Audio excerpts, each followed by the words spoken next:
Helo a chroeso i Fangor. Dyma Hawliau myfyrwyr sy'n siaradwyr Cymraeg. Cyflwyno gwaith ysgrifenedig yn Gymraeg. Cyfarfodydd yn Gymraeg.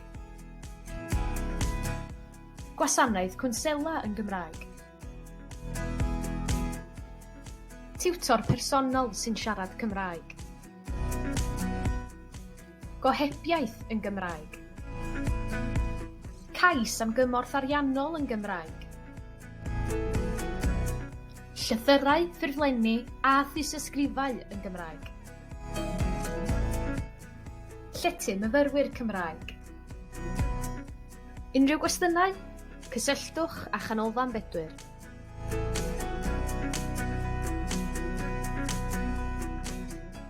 Created using Powtoon.